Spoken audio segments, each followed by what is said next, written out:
συλλογή έχει πλοία από το 1500 π.Χ. έως και το 1880, εκεί που τελειώνει η εποχή του ιστίου και πλέον μπαίνουμε στην εποχή του ατμού. Ο Ευάγγελος Γρυπιώτης είναι ένας δεξιοτέχνης, δημιουργός ιστορικών πλοίων που αποτελούν αριστουργήματα μικροναυπηγικής και σε ταξιδεύουν στο ναυτικό παρελθόν της Ελλάδας και του κόσμου. Αποφάσισα να κατασκευάσω κάποια πλοία τα οποία ήταν πλοία σταθμή στην ιστορία της ναυσιπλοείας και στην ιστορία της ναυπηγικής εξέλιξης. Άρχισα λοιπόν να κατασκευάζω πλοία όπως το πλοίο της τοιχογραφίας της Θύρας, ένα πλοίο του 1500 π.Χ.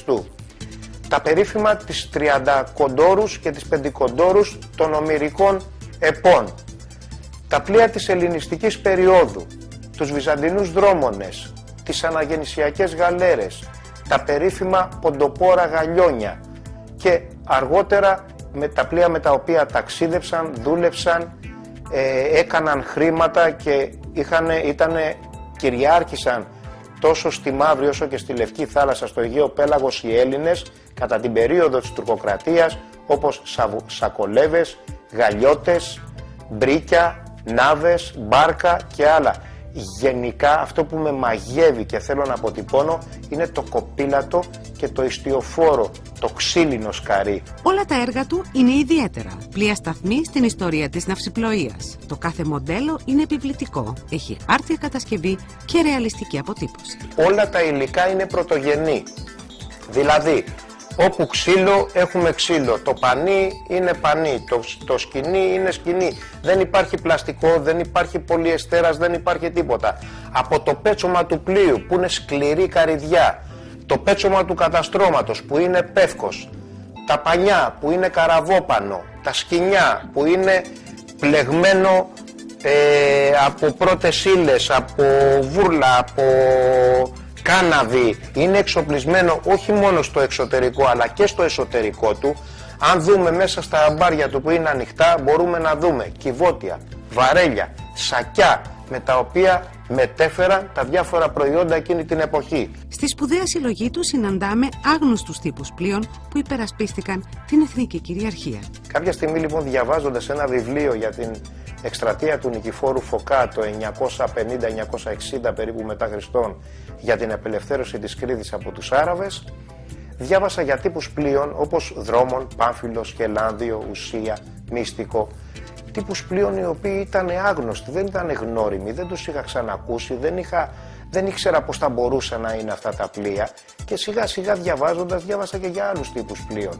Αυτό λοιπόν μου έδωσε το ερέθισμα, αυτό έγινε περίπου το 1986. Μου έδωσε λοιπόν το ερέθισμα να μελετήσω, να αρχίσω να συγκεντρώνω πληροφορίες και υλικό για το πώς ήταν αυτά τα πλοία. Το Ελληνικό Ίδρυμα Πολιτισμού αξιολόγησε τις δημιουργίες του και αποφάσισε η συλλογή του να εκπροσωπήσει την ναυτική Ελλάδα στο εξωτερικό.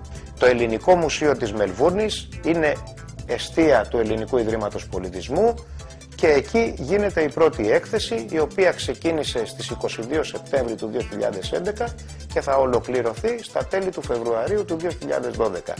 Ιδιαίτερη χαρά και ικανοποίηση νιώθω τόσο από την επισκεψιμότητα όχι μόνο των Ελλήνων της παροικίας αλλά και φορέων της Αυστραλιανής κοινότητας και όλων των άλλων κοινοτήτων και η απίστευτη επισκεψιμότητα η οποία έχει φτάσει και ξεπερνάει ίσως τις 7.000 άτομα, αλλά ιδίως τα σχολεία.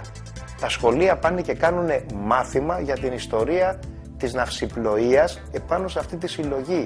Τα ελληνικά ταχυδρομεία τον τίμησαν με αναμνηστική σειρά γραμματοσύμων και ένα λεύκομα, το οποίο κοσμεί τις βιβλιοθήκες των ιστορικών ταχυδρομικών μουσείων ανά τον κόσμο.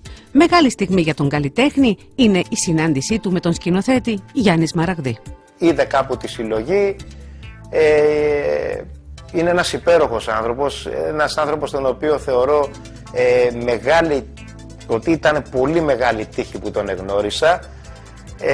Θέλοντας να συμπεριλάβει μία μικρή μινιατούρα πλοίου στην καινούργια του ταινία σχετικά με τη ζωή του Βαρβάκη, μιλήσαμε στο τηλέφωνο και συνεργαστήκαμε όσον αφορά την κατασκευή ενός μικρού ομοιώματος, μιας σκούνας, του πλοίου δηλαδή που έδωσε ο Βαρβάκης σαν πυρπολικό στην καταστροφή του τουρκικού στόλου στο Τσεσμέ. Του έφτιαξα το πλοίο αυτό, του το έδωσα και τώρα αυτό το πλοίο χρησιμοποιείται για τις ανάγκες της ταινίας. Ο Ευάγγελος Γρυπιώτης ζει στη Νίκαια του Πειραιά, εκεί όπου γεννήθηκε και μεγάλωσε. Είναι 56 χρόνων, γυμναστής στο επάγγελμα. Όμως του αρέσει να αρμενίζει στις θάλασσες και την ιστορία. Από μικρό παιδί, εγώ έφευγα και κατευθυνόμουν στα Καρνάγια. Φτιάχνανε οι καραβομαραγκοί παραδοσιακά σκαριά στο κερατσίνι, στο πέραμα, με όποιο τρόπο μπορούσα να πάω και καθόμουν ατελείωτες ώρες και χάζευα τα σκαριά.